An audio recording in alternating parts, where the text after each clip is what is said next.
थी, मगर अल्लाह ने तन्हा किताब नहीं भेजी, क्योंकि किताब पढ़ के हिदायत भी पा सकते हैं और गुमराह भी हो सकते हैं। अल्लाह ने किताब के साथ सोहबत के लिए, सोहबत से सरफराज करने के लिए मुस्तफा जान रहमत को भी भेजा। इसीलिए रसूल के तरबियत याफ्ता जितने बड़े बने, आज बड़ी बड़ी यूनिवर्सिटियां ऐसे तरबियत याफ्ता लोगों की मिसाल पेश नहीं कर सकती। इमारतें तो बड़ी है, मगर जितने बड़े इंसान सुफ़ा के चबूतरे से मुस्तफ़ा जान रहमत ने तैयार करके पेश किए, एक भी सहाबी की मिसाल नहीं मिल सकती। मुझे बताओ, है किसी यूनिवर्सिटी का फारिग सैयदना सिद्दीक़ अकबर की तरह, है कोई फारूक आजम की तरह, है कोई उस्मान गनी की तरह, है कोई मौला अली की तरह, है किसी सहाबी रसूल की तरह? सुन लो, जमाने में सब आ सकते हैं, मगर अब कोई सहाबी नहीं आ सकता, इसलिए कि आलिम किताबों से बनते हैं, आबिद सजदों से बनते हैं, और सहाबी निगाहे मुस्तफ़ा से बनते हैं। हुजूर ने उनको जो बनाया था तरबियत करके, उनकी कोई मिसाल ही नहीं थी, उनकी कोई मिसाल ही नहीं थी। आज हमारे पास एजुकेशन तो है, तरबियत नहीं। नतीजा क्या है? तरबियत ना होने का नतीजा क्या है? अगर दो मुसलमान एक साथ खाना खा रहे हो तो वो इधर उधर देखेगा सामने वाला, तो दूसरा उसके आगे का अच्छा खाना निकाल कर अपने आगे खिसका लेगा। ये तरबियत ना होने का नतीजा। और रसूलुल्लाह के सहाबा को जो तरबियत मिली थी, उनकी क्या कैफियत थी? सुनो, एक जंग है, यहाँ दो भाई एक दूसरे का अच्छा लुकमा छीन के खा रहे हैं, और हुजूर के तरबियत याफ्ता लोगों की क्या शान थी? एक जंग है, उस जंग में एक सहाबी जमीन पे गिरते हैं और जमीन पे गिर के कहते हैं, अल आतश अल आतश अल आतश, प्यास प्यास प्यास। एक नन्ही सी बच्ची जिसे मुकर्रर किया गया था जख्मियों को पानी पिलाने के लिए, वो उस जख्मी सहाबी के करीब जाती है, तो दूसरे सहाबी जमीन पे गिर के कहते हैं, प्यास अल आतश प्यास प्यास प्यास। वो सहाबी, पता है, दोनों में रिश्तेदारी नहीं थी। तवज्जो, बहुत संजीदा गुफ्तगू, बहुत संजीदगी से सुनना, लेकिन इसको सुनने से ज्यादा समझने से ये बात ताल्लुक रखती है। वो सहाबी जख्मी, उनके बाजू में गिरा हुआ सहाबी जख्मी। पहले सहाबी को पानी पिलाने के लिए वो बच्ची पहुंची, तो दूसरे सहाबी की आवाज सुनकर पहला सहाबी कहता है, बेटी मुझसे ज्यादा जरूरत मेरे उस भाई को है, तू पहले जाके उसको पानी पिला। अब मुझे बताओ, क्या दोनों एक दूसरे को पहचान रहे थे? अरे वो अपनी जख्मों से तड़प रहा है, चित लेटा हुआ है, और चित लेटा हुआ उधर दूर चित लेटे हुए आदमी को क्या पहचान सकता है? नहीं पहचान। अनजाने आदमी के लिए कह रहे हैं पहले उसको पानी पिला। क्यों? उन्हें इतना पता है नाम क्या है, नसब क्या है, रिश्ता क्या है, मुझे कुछ नहीं मालूम, लेकिन इतना जरूर है वो कुछ भी है मगर मेरा मुसलमान भाई है। बस मेरा सगा भाई हो नहीं हो, मेरा रिश्तेदार हो नहीं हो, मेरा पार्टनर हो नहीं हो, कुछ हो नहीं हो, बस इतना जानते हैं कि वो मुसलमान भाई है, और ईमान का रिश्ता खून के रिश्ते से अफजल होता है। ये हुजूर की तरबियत थी। आका अलैहिस्सलाम के वो सहाबी उस बच्ची को कहते, बेटी मुझसे ज्यादा मेरे उस भाई को जरूरत है। बच्ची वहां जाती, इतने में तीसरे सहाबी जमीन पे गिरते कहते, अल आतश अल आतश। वो उनका भी जहन, तरबियत चूंकि एक ही थी ना, फिक्र एक ही थी, सोच एक ही थी, तसव्वुर एक ही था। वो दूसरे ने कहा, बेटी मुझसे ज्यादा मेरे उस भाई को जरूरत है, उधर जा।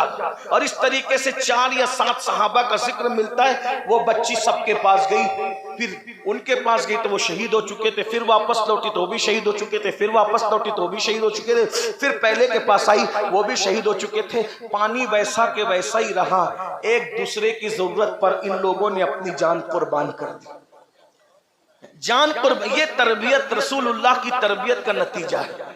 और आज सगे भाई पे सगा भाई केस कर रहा है कि मुझे मेरा हिस्सा नहीं मिल रहा है, बड़ा भाई हिस्सा नहीं। वहां जान दी जा रही है अजनबी मुसलमान के लिए, यहाँ भाई का हिस्सा दबा के बैठ गए, यहाँ बहन का हिस्सा दबा के बैठ गए। बताइए कौन से दीन पे अमल कर रहे हो? तरबियत नहीं है। बस कुल मिलाकर ये तरबियत नहीं है। हमारे पास हलक तक दीन, यहां तक है, हलक तक।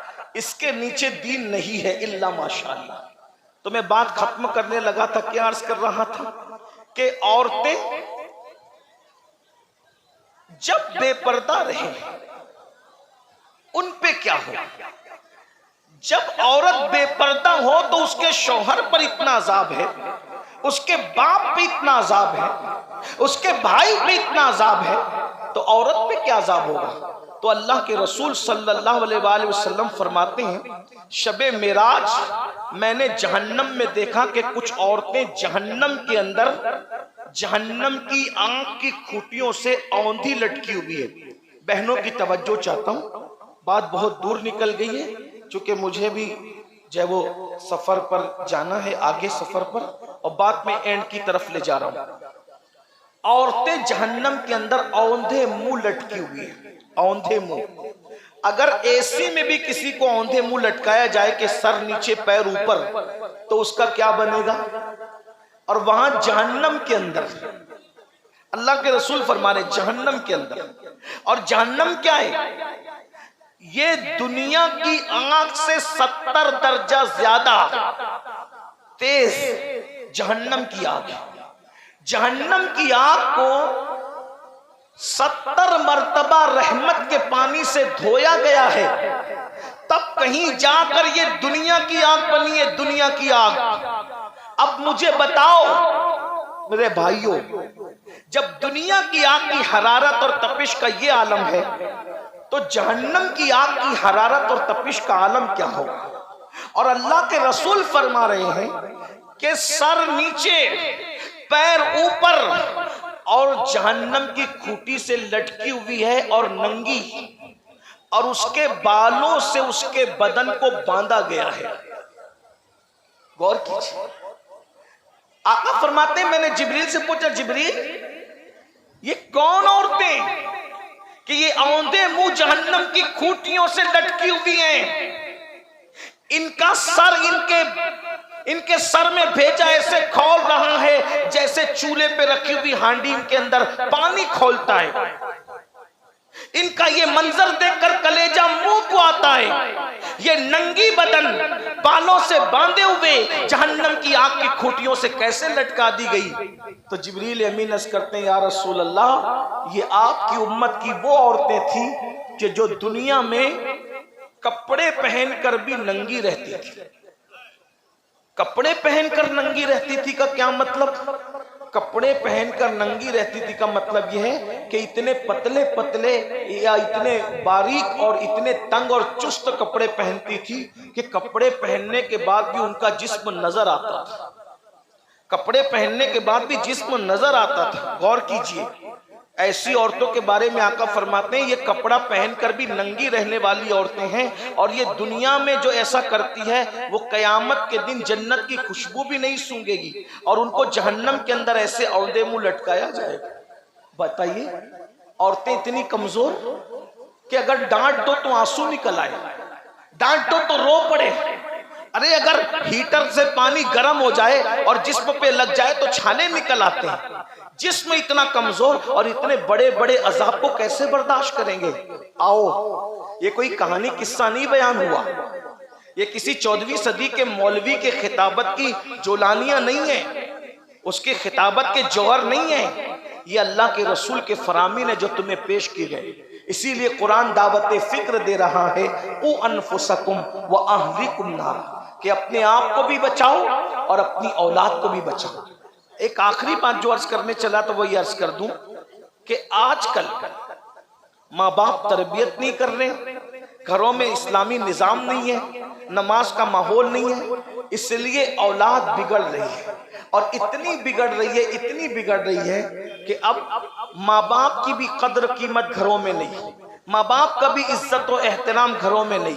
क्या कैफियत है, माँ बाप को घर का कचरा समझा जाता है, कुत्ते पाले जाते हैं, कुत्तों को पालकर अपने बिस्तर में अपने साथ सुलाया जाता है, बिल्लियों को अपने सीने पे लेके सुला रहे हैं। बिल्लियों के लिए बिस्किट खरीदने के लिए 2-3 किलोमीटर मॉल तक का सफर करते हैं, इंटरनेट पर ऑर्डर करते हैं कुत्ते बिल्ली को बिस्किट खरीदने के लिए। आपसे पूछता हूं, बिस्तर में कुत्तों को लेके सोने वालों और माँ बाप को घर से बाहर निकालने वालों, कभी सोचा कुत्तों को बिस्तर में लेके सो रहे हो जिनके आने से रहमत चली जाती है, रहमत के फरिश्ते चले जाते हैं, और माँ बाप को घर से निकाल रहे हो जो तुम्हारी जन्नत है। वो माँ बाप जिनके चेहरों को देखने से अल्लाह मकबूल हज का सवाब अता फरमाता है, वो माँ बाप अल्लाह अकबर जिनकी दुआ रसूलुल्लाह की दुआ की तरह कह दी रसूलुल्लाह ने, दुआ वालिदिही ले वलदिही का दुआई लकुम, तुम्हारे बाप की दुआ तुम्हारे हक में ऐसी है जैसे मुझ मोहम्मद की दुआ मेरे उम्मती के लिए। मेरे भाइयों, किसी के खूबसूरत चेहरे को देखकर वो अजर और सवाब नहीं मिलता जो माँ बाप के झुर्री पड़े हुए चेहरों को देखकर मिलता है। ये तुम्हारी जन्नत भी है, ये तुम्हारी जहन्नम भी है। अगर तुम इनकी खिदमत करके अल्लाह को राजी कर लो, ये तुम्हारी जन्नत है, और अगर तुम इनकी खिदमत न करो और अल्लाह नाराज हो जाए, ये तुम्हारी जहन्नम है। इसलिए खुदा के लिए अपने माँ बाप की कद्र करो, माँ बाप की इज्जत करो। कुरान कहता है फला तकुल लहुमा उफ, अपने माँ बाप के सामने उफ भी मत कहो। ये उफ का तर्जुमा बहुत से बुजुर्गों ने बयान किया, उफ का माना बहुत सारे लोगों ने बयान किया, लेकिन मैं ढूंढता रहा तो मुझे शेख अबू तालिब मक्की की किताब क़ुतुल क़ुलूब में उफ का माना मिला, जिसने मेरे दिल को बहुत मुतासिर किया। उफ अरबी जबान में कहते हैं, शेख अबू तालिब मक्की कहते हैं उफ अरबी जबान में उस मैल को कहते हैं जो नाखून के नीचे जमा होता है। जब नाखून थोड़ा सा बड़ा हो जाए तो नाखून के नीचे जो मैल जमा होता है उसको उफ कहते हैं, उफ। आप मुझे बताइए मेरे भाइयों, अब कुरान क्या कह रहा है? अगर ये माना शेख अबू तालिब मक्की का लिया जाए तो माना क्या बन रहा है कि नाखून के नीचे जितना मैल बनता है, जितना मैल नाखून के नीचे जितना मैल बनता है, उतना भी अपने माँ बाप को तकलीफ मत पहुंचाओ। और आज माँ बाप को डांटा जाता है, बुड्ढा बुड्ढी कहा जाता है, डोकरा डोकरी कहा जाता है, माँ बाप को सताया जाता है, माँ बाप को तड़पाया जाता है। एक बात आप मुझे बताएं मेरे भाइयों, और जरा गौर करें, जरा तवज्जो करें। अल्लाह अकबर, अल्लाह के सच्चे रसूल सादिक व मज़दूक मुस्तफ़ा जान रहमत सल्लल्लाहु अलैहि वसल्लम ने यहाँ तक फरमाया, जिससे उसके माँ बाप नाराज हो अल्लाह ताला उसकी इबादत को कबूल नहीं करता। और ये याद रखना, जाते जाते मैं एंड पर अपने जवान बेटों को, भाइयों को और अपनी बहनों को भी पैगाम देकर जा रहा हूं, जब तक माँ बाप जिंदा हैं तुम्हें इनकी अहमियत हो या ना हो, लेकिन जिस दिन ये खूबसूरत चेहरे कब्र की मिट्टी में मिल जाएंगे, उस दिन तुम्हें तुम्हारे माँ बाप याद आएंगे। उस दिन तुम दुआ करोगे कि ये चेहरे तुम्हें ख्वाब में नजर आए, लेकिन ये चेहरे तुम्हें ख्वाब में भी नजर नहीं आएंगे। आज अल्लाह ने मौका दिया है तो इनकी खिदमत कर लो, इनकी कद्र कर लो, इनकी फर्मा बरदारी कर लो, इनको राजी कर लो। इनकी रजा में अल्लाह की रजा है, इनकी दुआएं ले लो, इनकी दुआओं से किस्मत बदल जाती है। मेरे भाइयों, आइए बस इख्तितामी लम्हे पर एक रिवायत पढ़कर बात पूरी कर दूं। जब माँ का जिक्र आया तो मुझे रसूलुल्लाह की वो माँ याद आ गई, जिस माँ जैसी माँ होने के एतबार से दुनिया में कोई नहीं हो सकती। किसी का बेटा गौस है, किसी का बेटा कुतुब है, किसी का बेटा अब्दाल है, तन्हा आमिना वो माँ है जिसका बेटा महबूब खुदा है, जिसका बेटा रहमतुल लिल आलमीन है, जिसका बेटा वजह तख्लीक कायनात है। अल्लाह अकबर, वो माँ कैसी माँ होगी जिसके कोख से अल्लाह के हबीब ने जन्म लिया, मुस्तफ़ा जान रहमत ने जन्म दिया। अरे गौसे पाक को पैदा करना हो या मूसा अलैहिस्सलाम को पैदा करना हो और ईसा अलैहिस्सलाम को पैदा करना हो, वलियों को और नबियों को पैदा करना हो, तो ऐसी ऐसी माओं का इंतखाब किया जाता है। जब सैयदुल अंबिया और अपने महबूब को पैदा करना हुआ होगा, उनके लिए अल्लाह ने जिस माँ का इंतखाब किया होगा वो माँ कितनी अजीम माँ होगी, वो माँ कितनी करीम माँ होगी। लेकिन आइए मेरे जवानों, आज 24 घंटे में अगर तुम सफर में रहते हो तो एक मर्तबा भी अपने माँ बाप को फोन करके नहीं कहते कि अब्बू कैसे हो, अम्मी कैसे हैं। दोस्तों के साथ 3-3 घंटे बैठते हो, कभी अपने माँ बाप के साथ भी आधा घंटा का टाइम निकाला बैठने के लिए? दोस्तों से 1-1 घंटा गुफ्तगू करते हो, कभी माँ बाप से भी टाइम निकाला बैठने के लिए? याद रखना, माँ बाप इंतजार में रहते हैं कि मेरा बच्चा आएगा मेरे पास बैठेगा, मेरी बेटी आएगी मेरे पास बैठेगी। आज हमें अपने माँ बाप के पास बैठने के लिए वक्त नहीं है, हम बहुत लाइट लेते हैं, उनकी खैरियत भी नहीं पूछते और वो किसी को अपना दुख बांटते भी नहीं है। माँ बाप होते, माँ बाप औलाद से बहुत प्यार, तुम कितना भी जुल्म करो वो दुआ ही देंगे, लेकिन जबान से दुआ निकलेगी, दिल से तो बद्दुआ निकलेगी। आप सब अपने आप में डूब के सोचोगे कि अभी हम माँ बाप के पास बैठते हैं आधा घंटा 1 घंटा, चलो उनका दिल बहलाएं, उन्हें खुश करें। बच्चों के पास बैठते, बच्चों के पास भी नहीं बैठते तो माँ बाप के पास क्या बैठे। इतना याद रखना, बहुत कीमती जुमला आपको दे रहा हूं, बचपने में हमको अपने माँ बाप की जितनी जरूरत थी, बचपने में हमको हमारे माँ बाप की जितनी जरूरत थी, बुढ़ापे में हमारे माँ बाप को हमारी उतनी ही जरूरत है। जैसे बचपन में मैं अपनी माँ के बगैर नहीं रहता था, अगर स्कूल से बच्चा आता तो कहता मेरी अम्मी, अम्मी नहीं दिखती तो मेरी अम्मी, मेरे अब्बू। तो जैसे बचपन में हम किसी भी सेकंड अपने माँ बाप के बगैर नहीं रह पाते थे, वैसे बुढ़ापे में किसी भी सेकंड माँ बाप अपनी औलाद के बगैर नहीं रह सकते। और आज हम अपने माँ बाप के पास नहीं बैठते, उनकी जरूरत का ख्याल नहीं करते। जो लोग रोटी कपड़ा मकान भी अपने माँ बाप को देते हैं, वो भी अपने माँ बाप के पास नहीं बैठते। बैठो, माँ बाप को बहुत खुशी होती है जब तुम उनके पास बैठोगे, उनको कुछ चुटकुले सुनाकर उनको हंसाओ, उनको खुश करो, उनको बाजार में ले जाओ, उनको पार्कों में ले जाओ, बीबी को घुमाने ले जाते हो, कभी माँ बाप को भी ले जाओ, दोस्तों के साथ घूमने जाते हो, कभी माँ बाप के साथ भी घूमो, सबको गिफ्ट देते हो, कभी माँ बाप को भी गिफ्ट दो।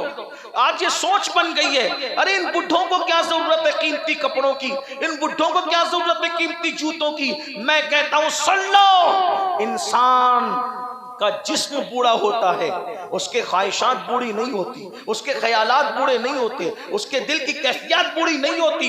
अपने माँ बाप को कीमती गिफ्ट दो, अपने माँ बाप को कीमती कपड़े पहनाओ अपनी हैसियत के मुताबिक, और उनकी दुआएं लो। क्यों? आप किसी की भी दुआ लोगे आपको उतना फायदा नहीं होगा जितना फायदा आपके माँ बाप की दुआ से होगा।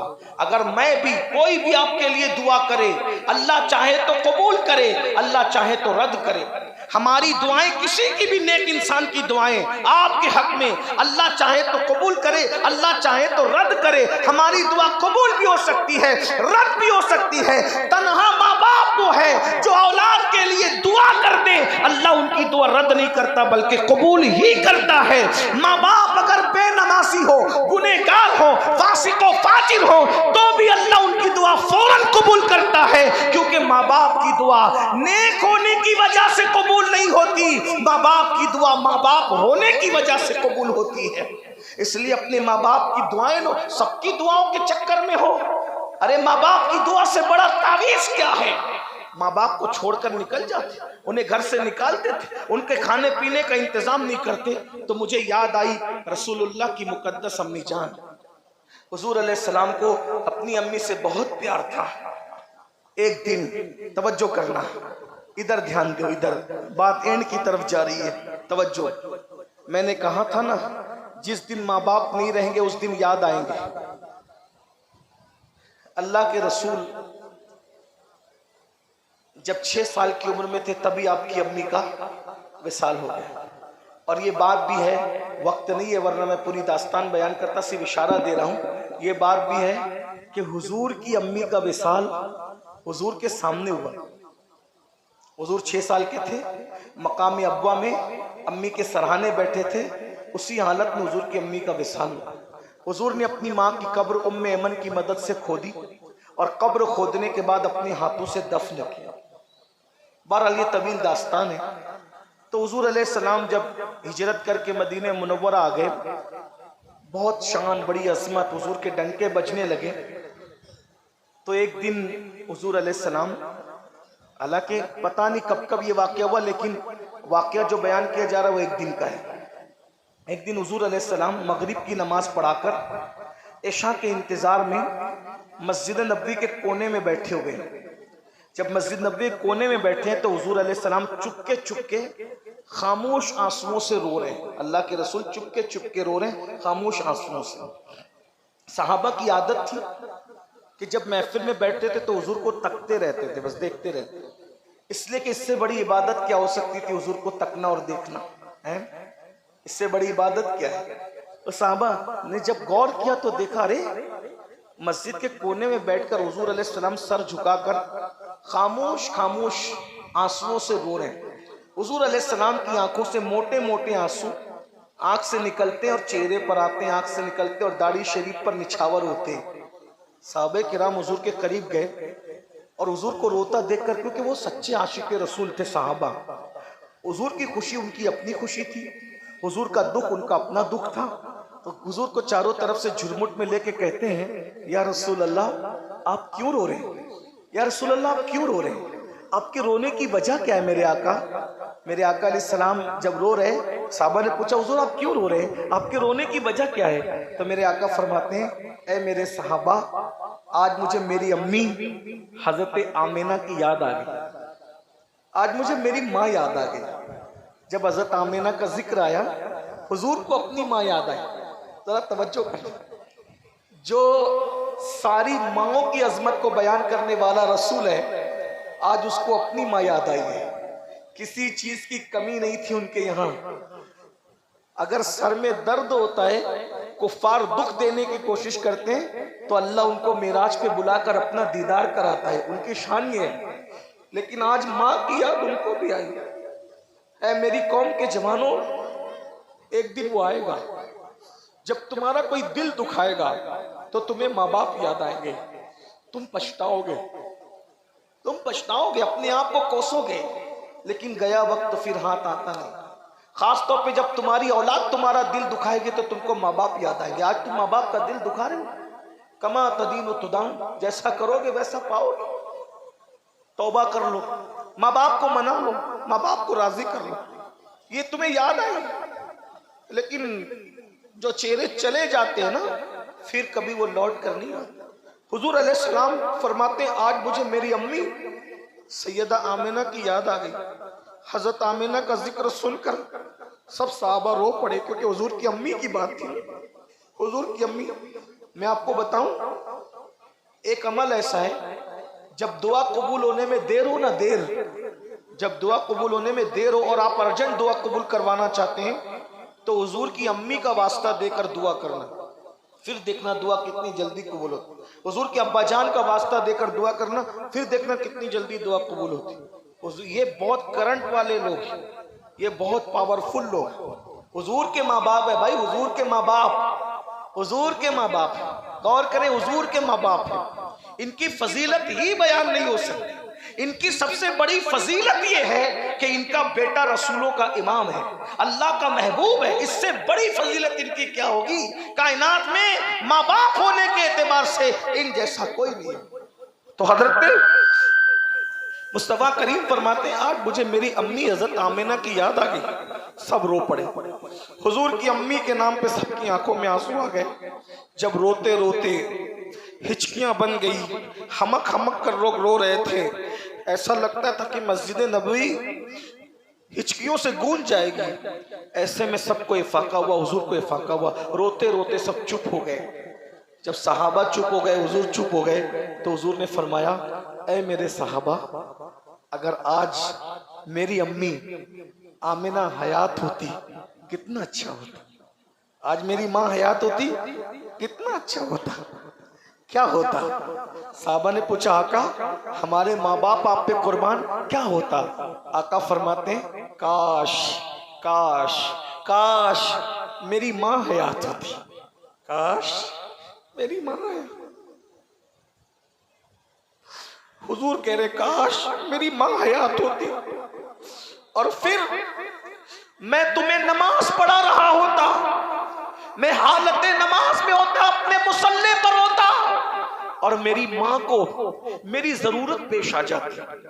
तमन्ना तो देखो, रसूलुल्लाह की तमन्ना, जिसकी तमन्ना पर किबला बदल जाता है उसकी तमन्ना देखो। काश मेरी माँ हयात होती और मेरी माँ को मेरी जरूरत पेश आती, और जब जरूरत पेश आती तो मेरी माँ मुझे नमाज पढ़ाते हुए कहती, बेटा, हाय हाय हाय, जिसे कुरान मुज़म्मिल, मुद्दस्सिर, ताहा, यासीन कैसे कैसे अलकाब से पुकार रहा है, वो रसूल तमन्ना कर रहे हैं। हालांकि कोई रसूलुल्लाह को बेटा नहीं कह सकता, कोई रसूलुल्लाह को भैया नहीं कह सकता, गौर कर रहे हैं आप, कोई रसूलुल्लाह को भतीजा नहीं कह सकता। ईमान लाने के बाद सबने उनको आका कहा, मौला कहा, मालिक कहा। चचाओं ने आका कहा, चचाजाद भाइयों ने भैया नहीं कहा, आका कहा। उम्मतुल मोमिनीन ने सरकार, सैयदो, सरदार कहा। हज़रत अब्बास सगे चचा थे, उम्र में ज्यादा थे, वो भी आका व मौला कहते थे। सैयदा सफिया और आतिका फूफियां थी, आका कहती थी। लेकिन हुजूर की तमन्ना, ए काश मेरी माँ हयात होती और मेरी माँ को मेरी जरूरत पेश आती और मैं नमाज पढ़ा रहा होता, मेरी माँ मुझे पुकारती, बेटा इधर आओ, बेटा इधर। क्या लज्जत है ना बेटा, लफ्ज़ बेटा में, हाँ बड़ी लज्जत है। ये मोहब्बत वाले ही जान सकते हैं, तुम नहीं जान सकते। ए जदीद दौर के बेरहम जवानों, तुम नहीं जान सकते। इंटरनेट की दुनिया में माँ बाप को भूलने वाले लड़कों, तुम नहीं जान सकते। स्टेज की दुनिया में कोई अल्लामा कहता है, कोई मौलाना कहता है, कोई खतीब आजम कहता है, अल्लाह फला फला, इतने अलकाब देते हैं, मजा नहीं आता। लेकिन घर जाओ, माँ एक बार बेटा कह के पुकारे तो सारे अलकाबात हल्के लगने लगते हैं। ये बहुत पावरफुल है। आका फरमाते, मेरी माँ मुझे पुकारती, बेटा इधर आओ। साहबा कहते, हुजूर जब आपकी अम्मी आपको पुकारती, बेटा इधर आओ, तो आप क्या करते? आका फरमाते, मैं नमाज छोड़ देता, मैं नमाज नहीं पढ़ता, नमाज छोड़कर लब्बैक कहते हुए अपनी अम्मी की बारगाह में हाजिर हो जाता। ये माँ है, रसूलुल्लाह के नजदीक माँ ये। हुजूर कहते, मैं नमाज छोड़ के चला जाता अपनी माँ की बुलाने पे। ये माँ है। और आज हम पसंद की शादी के चक्कर में माँ बाप का दिल दुखा रहे, दोस्तों के चक्कर में माँ बाप का दिल दुखा रहे, कारोबार के चक्कर में माँ बाप का दिल दुखा रहे। आइए अपने आप को भी जहन्नम की आग से बचाइए, अपनी औलाद को भी जहन्नम की आग से बचाइए। दीन पर अमल कीजिए, आखिरत की फिक्र कीजिए, आखिरत को संवारने की कोशिश कीजिए। अल्लाह पाक की बारगाह में दुआ करता हूँ, अल्लाह सबसे पहले मुझे अमल की तौफीक दे, आप सबको अमल की तौफीक दे। गुफ्तगू के दरमियान अगर कोई गलती हो गई हो, अल्लाह ताला माफ़ कर दे। अस्तगफिरुल्लाह रब्बी मिन कुल्ली ज़ंबिन व अतूबु इलैहि व मा अलैना इल्लल बलाग। अस्सलामु अलैकुम व रहमतुल्लाहि व बरकातुहू।